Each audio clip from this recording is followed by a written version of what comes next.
First युनिटमा छौँ हामी first युनिटको हिजो हामीले पढेको भनेको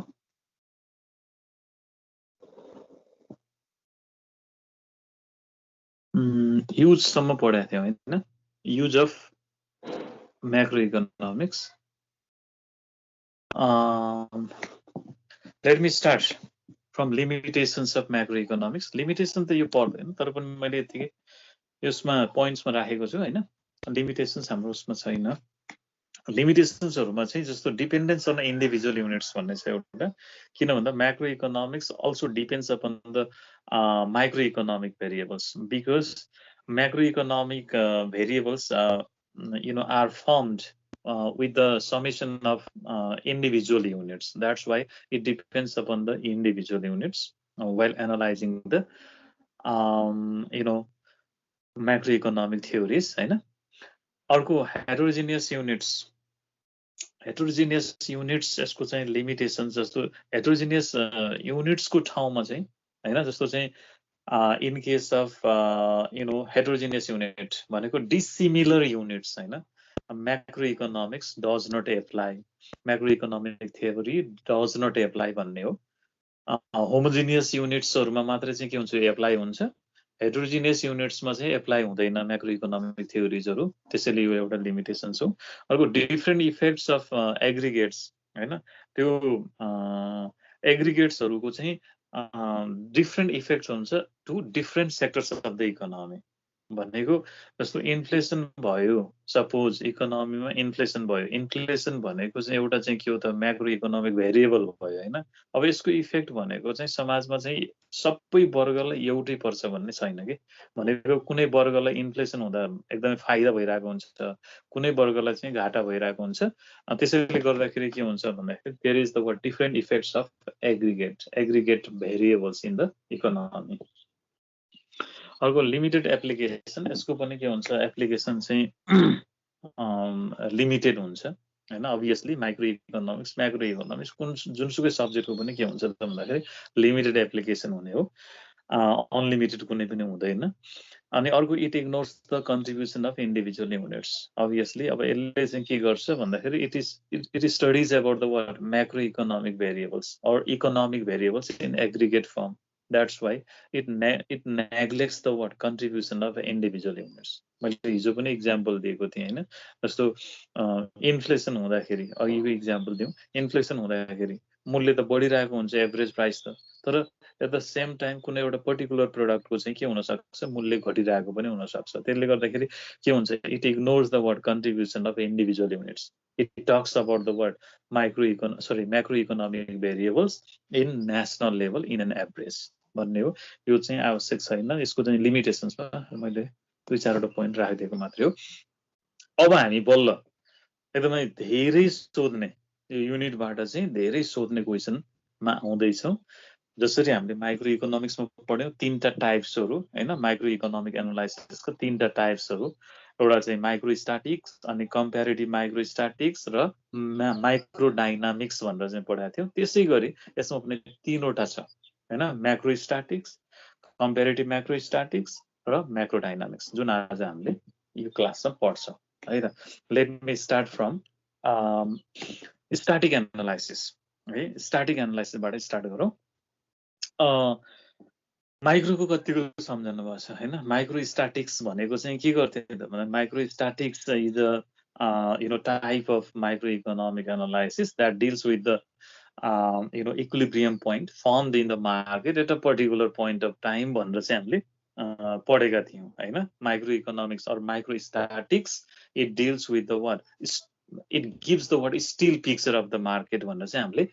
त्यो पढेका थियौं एक्ज्याक्टली सेम हो कन्सेप्ट एक्ज्याक्टली सेम हो त्यहाँ माइक्रो इकोनोमिक भेरिएबल्स को कुरा हुन्थ्यो भने यहाँ म्याक्रो इकोनोमिक भेरिएबल्स को कुरा हुन्छ कन्सेप्ट अलमोस्ट त्यही नै हो माइक्रो इकोनोमिक भेरिएबल भन्ने ठाउँमा म्याक्रो इकोनोमिक भेरिएबल्स राखिदिने मात्रै हो त्यसैले static analysis or macro statics is the word study of the word final position of equilibrium of the whole economy at a particular point of time हैन माइक्रोमा एउटा particular market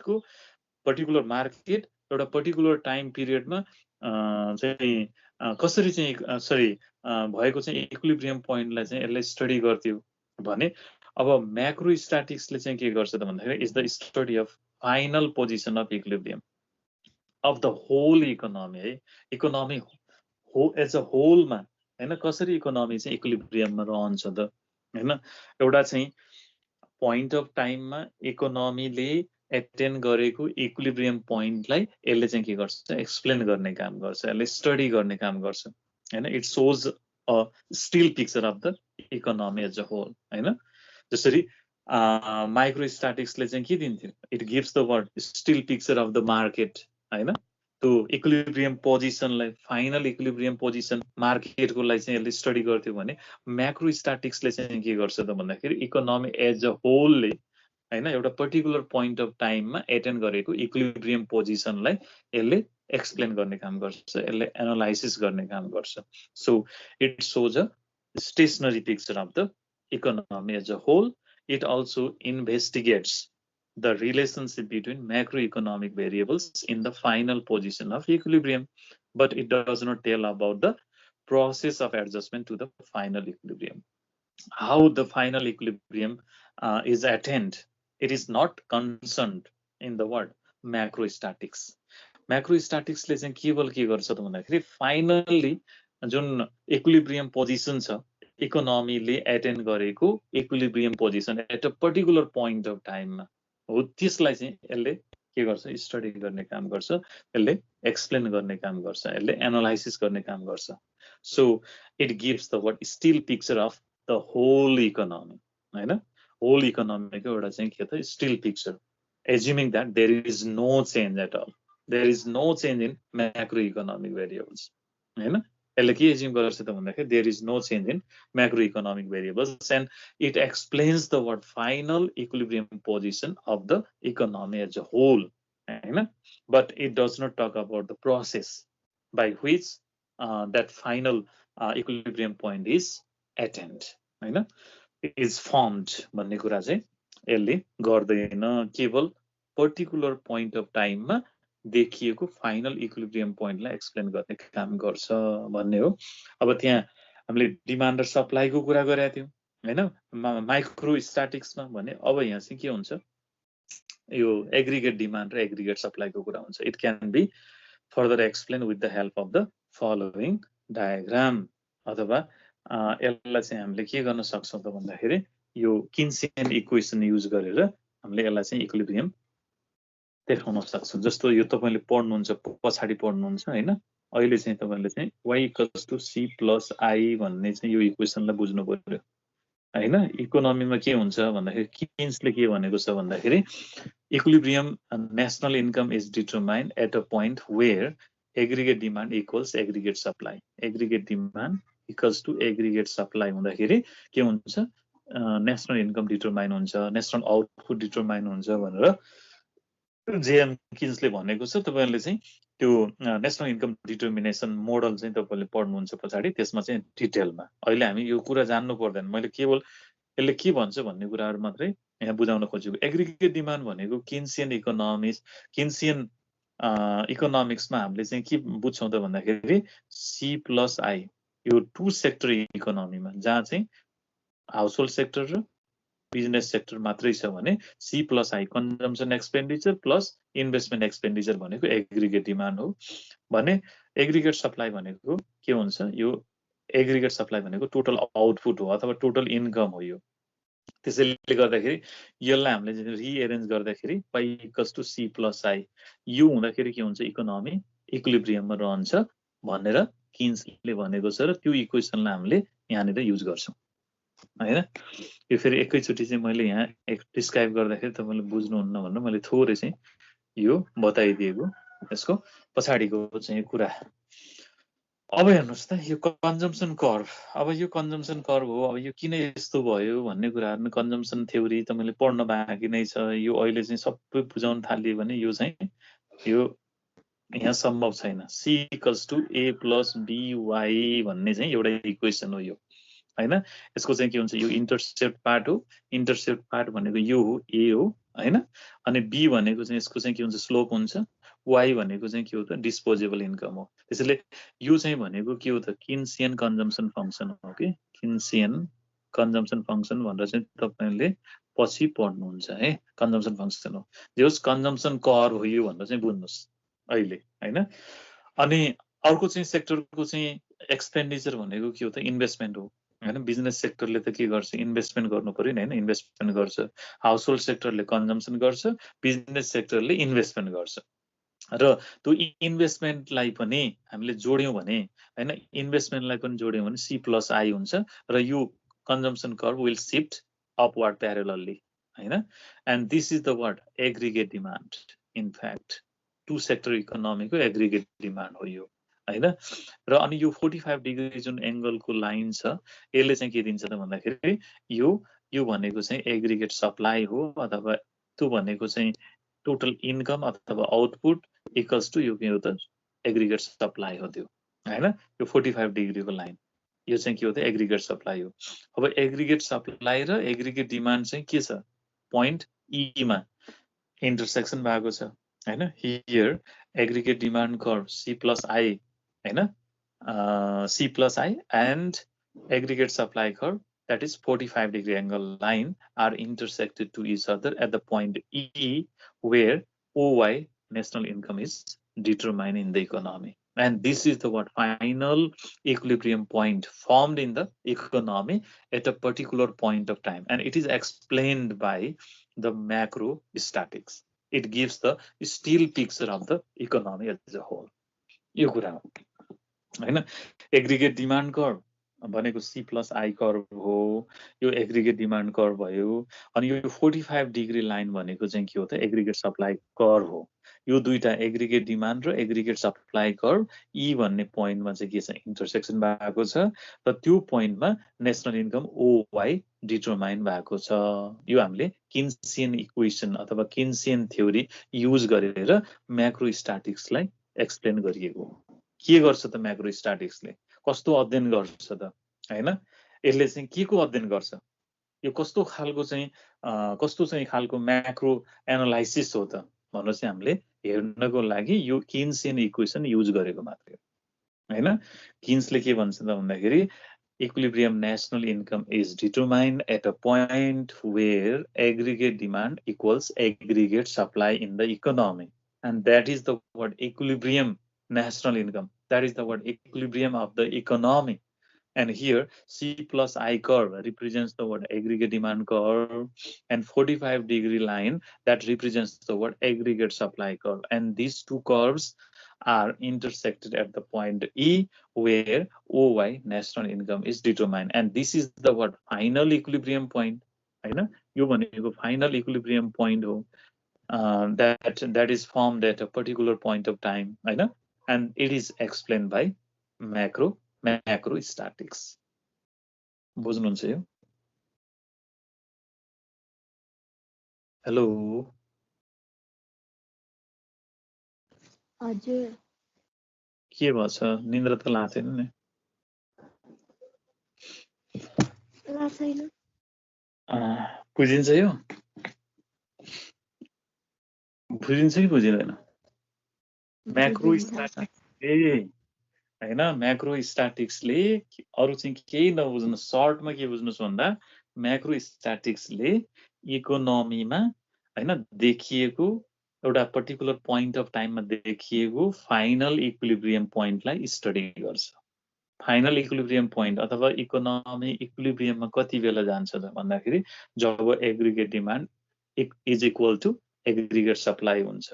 aggregate demand भनेको चाहिँ according to Keynes के हो त भन्दाखेरि यो C प्लस I हो, C प्लस I कर्भ हो हैन अनि एग्रिगेट सप्लाई भनेको चाहिँ के हो त यो 45 डिग्री एंगल लाइन हो यो दुईटा एक आपसमा इन्टरसेक्सन भएको पोइन्ट ई हो जहाँ चाहिँ के छ ओवाई नेसनल इन्कम डिटरमाइन भएको छ र यो भनेको फाइनल इक्विलिब्रियम पोइन्ट हो एउटा पर्टिकुलर पोइन्ट अफ टाइममा देखिएको फाइनल इक्विलिब्रियम पोइन्ट हो त्यसलाई जस्ताको तस्तै एक्सप्लेन गर्ने काम गर्छ स्टडी गर्ने काम गर्छ म्याक्रो स्ट्याटिक्सले तर यो कसरी डिटरमाइन भयो हैन अनि त्यस पछाडि यो डिस्टर्ब भएपछि फेरि के हुन्छ हैन what sort of factors that determines the what equilibrium point are not studied under macrostatistics केवल यसले पर्टिकुलर पोइन्ट अफ टाइममा देखिएको फाइनल इक्विलिब्रियम पोइन्टलाई यसले जस्ताको तस्तै एक्सप्लेन गर्ने काम गर्छ भन्नुभयो अर्को कम्पेरिटिभ म्याक्रो स्ट्याटिक्स हैन त्यसलाई हामीले कम्पेरिटिभ एनालाइसिस भन्छौँ सेकेन्ड क्याटेगोरी हेर्नुस् त कम्पेरिटिभ एनालाइसिस यसले के गर्छ कम्पेरिटिभ एनालाइसिस भनेपछि कम्पेयर गर्ने काम गर्छ दुईटा पोइन्टहरु बीचको हैन माइक्रो कम्पेरिटिभ माइक्रो स्ट्याटिक्समा हामीले पढाएको थियौं नि त हैन यसले के गर्छ it makes the comparative study between two equilibrium points formed in two different points of time in the market भनेर चाहिँ पढेको अब के भन्नु पर्यो इन द मार्केट भन्दा इन द इकोनोमी भन्नु पर्यो हैन अनि त्यसपछि two points formed at two different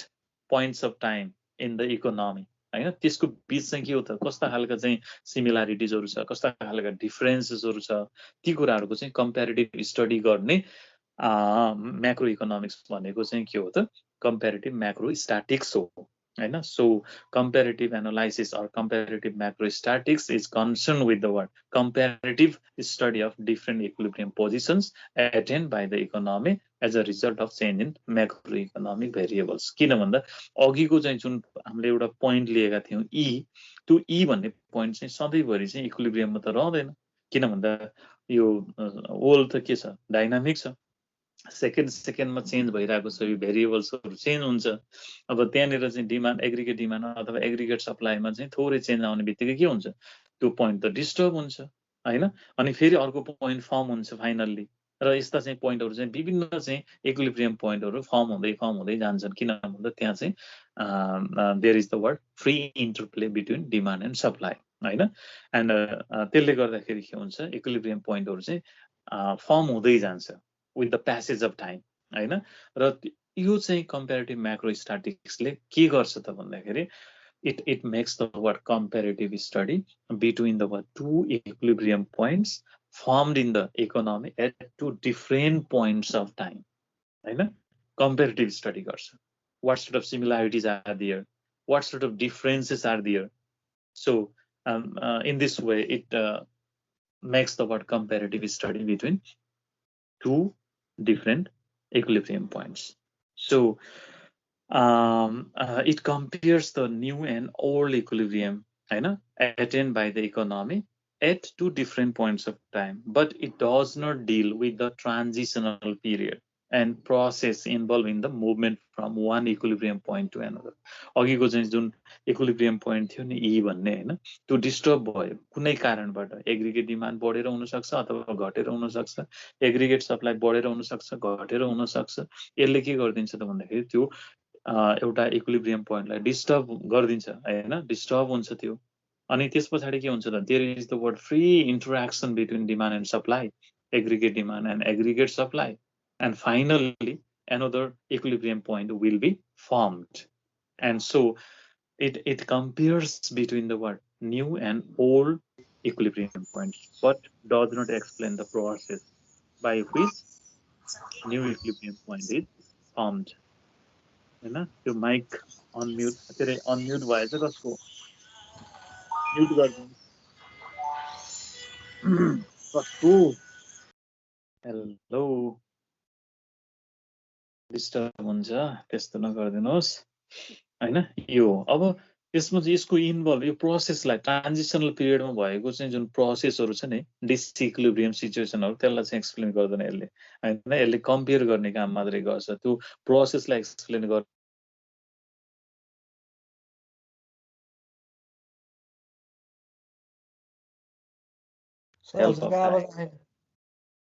आवाज आएन आछ अहिले त आवाज आएको छैन र आइरहेछ सर आएको छ है ल हेर्नुहोस् त यहाँनिर अब पहिलाको इक्विलिब्रियम पोइन्ट भनेको चाहिँ let me write on the screen त्यो अघि हामीले चाहिँ म्याक्रो स्ट्याटिक्समा पढ्दाखेरि हैन ई भन्ने इक्विलिब्रियम पोइन्ट थियो इनिशियल इक्विलिब्रियम पोइन्ट थियो where aggregate demand curve AD and aggregate supply curve, this 45-degree angle line are intersected to each other, and OY equilibrium national income is determined. This is the initial equilibrium point. Now, what happens if there is an increase in investment in the economy? It causes the what? Increase in aggregate demand from aggregate demand AD to AD1, let us suppose. यो जुन छ नि यो delta I भनेको चाहिँ के हो त चेन्ज इन इन्भेस्टमेन्ट इकोनोमीमा नयाँ इन्भेस्टमेन्ट थपियो नयाँ इन्भेस्टमेन्ट गर्यो हैन इकोनोमीमा नयाँ इन्भेस्टमेन्ट आयो भने के गर्छ एग्रिगेट डिमान्ड बढ्छ एग्रिगेट डिमान्ड बढिसके पछाडि यो कर्भ चाहिँ के हुन्छ यसरी अपवर्ड शिफ्ट हुन्छ प्यारलली अनि which intersect the 45-degree line, that is aggregate supply curve at the point E1 where OY1 national income is determined. Here two equilibrium points are seen, right? Two equilibrium points are formed with the passage of time, right? After the change in investment in the economy, this initial equilibrium point moves upward from E to E1. Here, comparative macrostatics compares between these two equilibrium points. What was the situation at point E and what sort of changes what sort of changes appear in the point new equilibrium point E1 यो दुईटा बीचको चाहिँ के हो त comparative study नै के हो त कम्पेरेटिभ म्याक्रो स्ट्याटिक्स हो यो दुईटा पोइन्ट त के हुन्छ भन्दाखेरि विभिन्न यो एउटा पर्टिकुलर पोइन्ट अफ टाइममा देखिएको इनिशियल इक्विलिब्रियम पोइन्ट भयो अब यो ब्रेक भइसके पछाडि के भयो त अर्को पोइन्ट फर्म भयो नि त इकोनोमीमा हैन E1 भन्ने अर्को पोइन्ट अफ टाइममा चाहिँ गएर के भयो त अर्को इक्विलिब्रियम पोइन्ट फर्म भयो तर यो बीचमा त धेरै लङ प्रोसेसहरु छ हैन यो लङ प्रोसेसलाई यसले स्टडी गर्दैन लङ प्रोसेसलाई यसले चाहिँ कन्सिडर गर्दैन हैन यसले चाहिँ केवल के गर्छ त भन्दाखेरि के थियो पहिला ईमा चाहिँ कस्तो अवस्थाहरु थियो E1 मा आएर कस्तो खालको चेन्जेसहरु आयो र के खालको चाहिँ परिवर्तनहरु देखिन्छ त अथवा यसको चाहिँ कम्पेरेटिभ स्टडी नै के हो त कम्पेरेटिभ स्टडी गर्ने नै कम्पेरेटिभ म्याक्रो स्ट्याटिक्सले हो हैन यसको चाहिँ प्रोसेसलाई ट्रान्जिसनल पिरियडको केवल कम्पेयर गर्ने काम मात्रै गर्छ पहिला के थियो अहिले के भयो हैन भन्ने कुरासँग मात्रै यसले सम्बन्ध राख्छ अब फाइनली डाइनामिक एनालाइसिस हो हैन डाइनामिक एनालाइसिस भनेको म्याक्रो डाइनामिक्स हो त्यो भनेको हो अब यो डाइनामिक एनालाइसिस डाइनामिक भनेको चाहिँ यो त के भन्छ यसलाई चाहिँ गतिशील हैन गतिशील अवस्थाहरु छ जस्तो संसार त के हुन्छ त्यो त एकदम लाइभली छ हैन हरेक क्षण हरेक चाहिँ सेकेन्डमा चाहिँ परिवर्तन भइरहेको छ इन्भेस्टमेन्ट हैन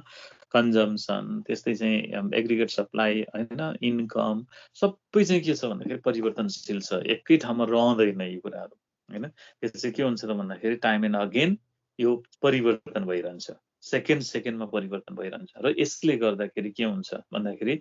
इकोनोमीमा डिसइक्विलिब्रियम सिचुएसनहरु देखा पर्छ हैन त्यो ट्रान्जिसनल फेज भित्र त्यो ट्रान्जिसनल पिरियडमा चाहिँ के हुन्छ त भन्दाखेरि different kinds of disequilibrium situations appear until a new equilibrium is formed and all those disequilibrium situation all those processes are dealt under macrodynamics. So dynamic analysis is the study of the work process by which the economy moves from one equilibrium point to another as a result of change in macroeconomic variables. In other words, macrodynamics analyzes the time and path taken by the macroeconomic variables to move from one equilibrium to another. अघि थियो नि दुईटा हैन initial equilibrium point brake भयो के कारणले brake भयो थियो भन्दाखेरि इन्भेस्टमेन्ट बढेर ब्रेक भयो इन्भेस्टमेन्ट बढेपछि एग्रिगेट डिमान्ड बढ्यो एग्रिगेट डिमान्ड बढेर चाहिँ माथि गयो एग्रिगेट डिमान्ड कर्भ अनि जसले गर्दाखेरि के भयो त भन्दाखेरि अनि के अरे फाइनल्ली चाहिँ अर्को इक्विलिब्रियम पोइन्ट फर्म भएको त्यो बिचमा त के हुन्छ प्रोसेस छ हैन एग्रिगेट डिमान्ड बढ्दाखेरि के हुन्छ इन्भेस्टमेन्ट बढ्दाखेरि फेरि के हुन्छ त्यसले चाहिँ इन्कम बढाउँछ इन्कम बढेपछि फेरि कन्जम्सन बढ्छ कन्जम्सन बढेपछि फेरि इन्कम बढ्छ इन्कम बढेपछि फेरि कन्जम्सन बढ्छ यो प्रोसेस हुँदा हुँदै हुँदा हुँदा हुँदै फाइनल्ली गएर E1 मा चाहिँ इक्विलिब्रियम पोइन्ट फर्म भएको त्यो कुरालाई त कन्सर्न गर्दैन कम्पेरेटिभ म्याक्रो स्ट्याटिक्सले अब त्यो बीचको दुईटा इक्विलिब्रियम पोइन्ट बीचमा भएको जति पनि त्यो डिसइक्विलिब्रियम सिचुएसन छ इम्ब्यालेन्स सिचुएसन छ इकोनोमीमा देखा पर्ने त्यो सबै त्यो होल पाथलाई होल प्रोसेसलाई एक्सप्लेन गर्ने भनेको म्याक्रो डाइनामिक्सले हो हैन त्यसैले गर्दाखेरि के गर्छ त भन्दाखेरि macro dynamics analyses the time and path taken by the macro economic variables from one equilibrium to another हैन एउटा इक्विलिब्रियम पोइन्ट ब्रेक भइसकेपछि अर्को पोइन्ट फर्म नभइन्जेलसम्मको हैन डिसइक्विलिब्रियम सिचुएसनहरु त्यहाँ भएको भित्रको चाहिँ त्यो खिचतानी अथवा चाहिँ त्यो भनेको चाहिँ प्रोसेस हैन त्यो भनेको डाइनामिक सिचुएसन यु क्यान से त्यो सबैलाई चाहिँ एक्सप्लेन गर्ने काम म्याक्रो डाइनामिक्सले गर्छ दस macro dynamic models involve time and path through which new equilibrium in the economy is established. It provides the word answer to the causes of breaking initial equilibrium and establishing new equilibrium. It gives the word answer to the causes of breaking initial equilibrium point and establishing new equilibrium point. किन brake भयो हैन अनि final equilibrium कसरी establish भयो कसरी form भयो त भन्ने कुरा म्याक्रो डाइनामिक्सले आन्सर गर्छ र यसलाई चाहिँ अब हेर्नुस् है यो अघि हामीले देखाएका थिएन यो कम्पेरेटिभ म्याक्रो स्ट्याटिक्समा यो प्रोसेसलाई अब यहाँ यो प्रोसेसलाई चाहिँ एक्सप्लेन गर्नुपर्ने हुन्छ एक राउन्ड है तपाईहरुले हेर्नुस् अब इनिशियली के छ the economy is in equilibrium at the point E हैन where aggregate demand curve AD and aggregate supply curve AS are intersected to each other as a result OY national income is determined हो कि हैन यतिसम्म त हामीले अघि चाहिँ explain गरिसकेका छौं यो चाहिँ म्याक्रो स्ट्याटिकको कुरा भयो हैन इनिशियल इक्विलिब्रियम पोइन्ट भयो नाउ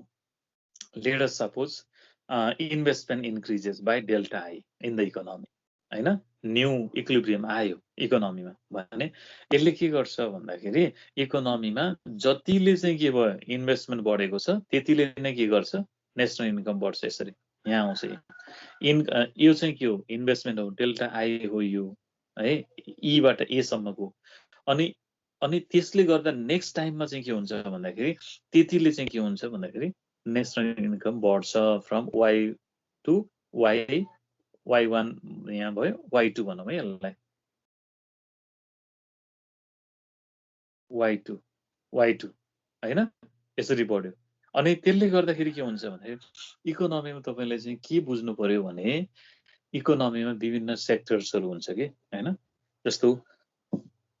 हाउसहोल्ड सेक्टर हुन्छ बिजनेस सेक्टर हुन्छ गभर्नमेन्ट सेक्टर हुन्छ फरेन सेक्टर भन्ने हुन्छ हैन चारवटा सेक्टर हुन्छ ब्रोडली स्पिकिङ हैन एउटा हाउसहोल्ड सेक्टर एउटा बिजनेस सेक्टर एउटा गभर्नमेन्ट सेक्टर एउटा फरेन सेक्टर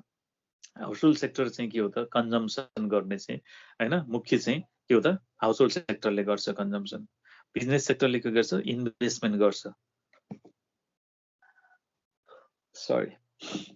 इन्भेस्टमेन्ट गर्छ हैन अनि त्यसपछि गभर्नमेन्टले चाहिँ के गर्छ गभर्नमेन्ट रेगुलेसन गर्छ एडमिनिस्ट्रेटिभ एक्टिभिटिजहरु गर्छ इन्फ्रास्ट्रक्चरहरु डेभलप गर्ने कामहरु गर्छ त्यसैले यसले कन्जम्सन पनि गर्छ इन्भेस्टमेन्ट पनि गर्छ अनि फरेन सेक्टरले के गर्छ फरेन सेक्टरसँग हाम्रो चाहिँ के हुन्छ त एक्सपोर्ट इम्पोर्टको कुराहरु हुन्छ हैन फरेन ट्रेडका कुराहरु हुन्छ र यसले के गर्छ भन्दाखेरि इकोनोमीलाई चाहिँ विभिन्न तरिकाबाट इन्फ्लुएन्स गरेको हुन्छ कि यी सेक्टरहरुको चाहिँ क्रियाकलापहरुले हैन हामी पछि डिटेलमा पढ्छौं यो कुराहरु त सबै सेक्टरको बारेमा र यहाँ मैले चाहिँ भन्न खोजेको कुरा के हो भने यी सेक्टरहरुमा एउटाले गर्ने खर्च भनेको अर्को सेक्टरको इन्कम हुन्छ के जस्तै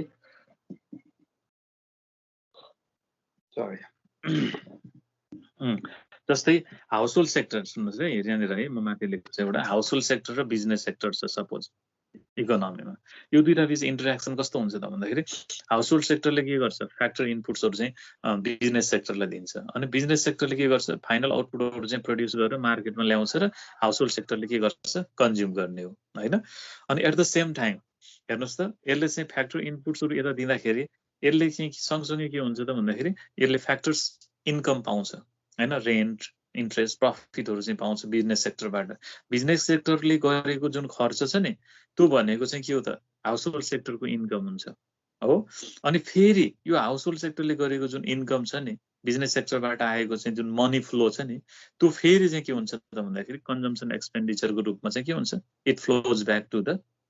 business sector from household sector. So this kind of interaction is continuously taking place in the lively economy. हैन इकोनोमीमा चाहिँ के हुन्छ त भन्दाखेरि यो त कन्टिन्युअसली चाहिँ के हुन्छ भइरहेको हुन्छ हैन त्यसैले मैले यहाँ जोड्न खोजेको कुरा के हो भने एउटा सेक्टरले गरेको खर्च भनेको अर्को सेक्टरको चाहिँ के हुन्छ इन्कम हुन्छ इकोनोमीमा त्यसैले यहाँ इन्भेस्टमेन्ट बढ्यो नि डेल्टा आईले चाहिँ इन्भेस्टमेन्ट बढ्दाखेरि के हुन्छ सुरुमा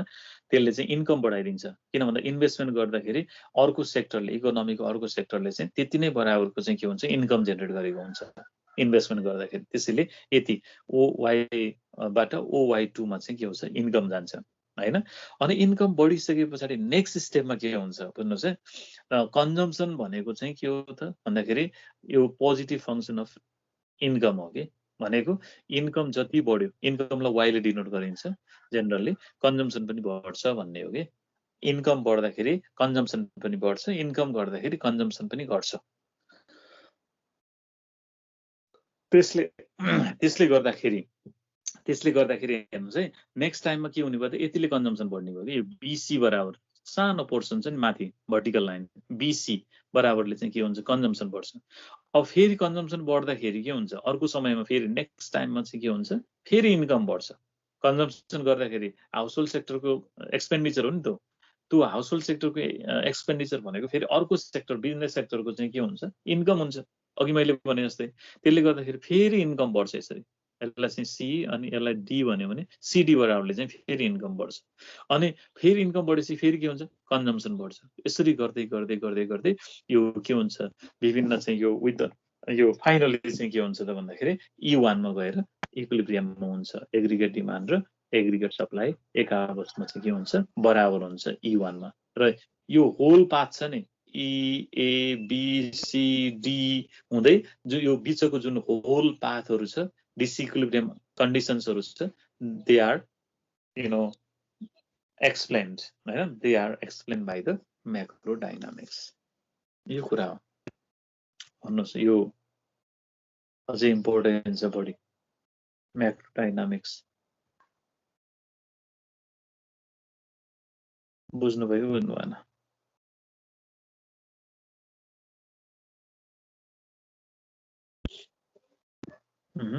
निदाउनु भयो कि निदा छैन बुझेन फिगर हेरौँ न हजुर त्यो डायग्राम हेरौँ न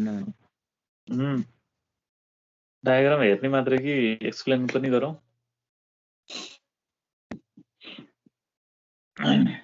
ल डायग्राम हेर्नुहोस् त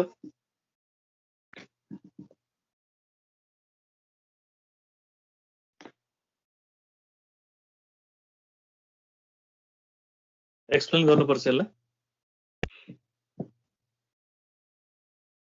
छोटोमा गरिदिनु न एक्सप्लेन एकचोटि छोटोमा गरिदिउँ है त ल initially the economy is in equilibrium at the point E where OY where aggregate demand curve C plus I and aggregate supply curve 45-degree angle line are intersected to each other and OY national income is determined. Now, let us suppose investment increases by delta I. It causes the word delta I. You want to go delta I. It causes the word increase in national income in the economy from OY to let us suppose OY2 हैन OY2 मा गयो national income चाहिँ बढेर जतिले यो investment बढ्छ त्यतिले नै चाहिँ के हुन्छ यो इन्कम बढ्छ कि इकोनोमीमा। अघि मैले भने एउटा सेक्टरले गरेको खर्च भनेको अर्को सेक्टरको इन्कम हुन्छ, त्यसैले इकोनोमी एज अ होलमा चाहिँ के हुने भयो त इन्कम बढ्ने भयो कि इकोनोमीको इन्भेस्टमेन्ट बढ्दाखेरि। त्यसैले डेल्टा वाइले के हुन्छ इन्कम बढ्ने भयो। इन्कम बढे पछाडि when there is an increase in national income, it leads to the what increase in what consumption expenditure in the economy. यो BC ले by BC हैन, यो BC ले चाहिँ के हुन्छ यो डेल्टा C हुन्छ। यो चाहिँ इन्क्रिज हुन्छ, कन्जम्सन इन्क्रिज हुन्छ। अनि कन्जम्सन इन्क्रिज भएपछि फेरि नेक्स्ट टाइममा चाहिँ के हुन्छ इन्कम बढ्छ। यसरी यहाँ देखाउन मिलेन, त्यही भएर यो इन्कम यसरी बढ्दै जान्छ, इन्कम बढ्छ। अनि इन्कम बढेपछि फेरि चाहिँ के हुन्छ कन्जम्सन बढ्छ, कन्जम्सन बढेपछि फेरि इन्कम बढ्छ। यसरी गर्दै गर्दै गर्दै गर्दै गए पछाडि के हुन्छ एग्रिगेट डिमान्ड र एग्रिगेट सप्लाई एक आपसमा बराबर हुन्छ E1 पोइन्टमा गएर र फाइनल इक्विलिब्रियम पोइन्ट फर्म हुन्छ। त्यसैले यो बीचको जुन पाथ छ नि त योबाट हैन, ईबाट एसमा गयो, एबाट चाहिँ के भयो बीमा गयो, बीबाट सीमा गयो, सीबाट डीमा गयो, यसरी नै गर्दै गर्दै गर्दै के हुन्छ फाइनल्ली त्यो इक्विलिब्रियम पोइन्ट E1 मा पुग्छ। र त्यो बीचको चाहिँ जुन त्यो डाइनामिक सिचुएसन छ अथवा त्यो ट्रान्जिसनल फेज छ नि, त्यो होल पाथ छ नि, होल प्रोसेस छ नि, त्यसलाई चाहिँ मैक्रो डायनामिक्सले एक्सप्लेन गर्छ। What happens? It gives the what answer to the question. What happens if initial? What happens after the what? After disturbing initial equilibrium point until establishing new equilibrium point. हैन, त्यो बीचको चाहिँ के हो त dynamic सिचुएसनलाई explain गर्ने macro economics भनेको macro dynamic हो, मैक्रो डायनामिक एनालाइसिस हो।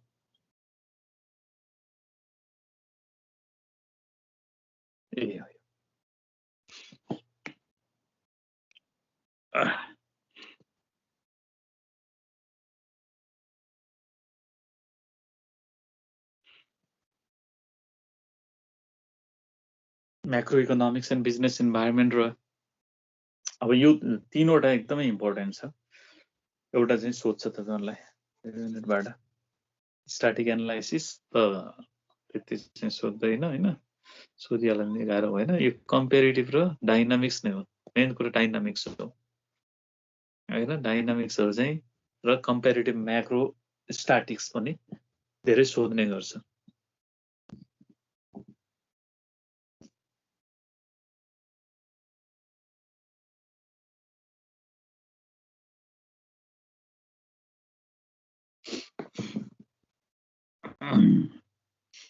नेटमा पनि सर्च गर्नुस्, रेफरेन्सहरु पाइन्छ, थुप्रै पाइन्छ रेफरेन्सहरु हैन। अझै बुझ्नु भएन भने सोध्नु होला। 20 जनाको उपस्थिति मैले चाहिँ यहाँ नोट गर्छु एकछिन है त। अब यहाँ फोटो खिचेर चाहिँ गर्नुपर्ने भयो के।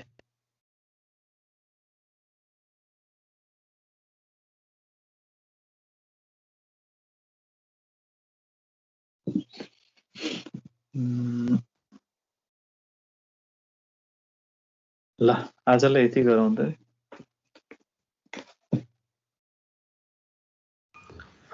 Okay sir.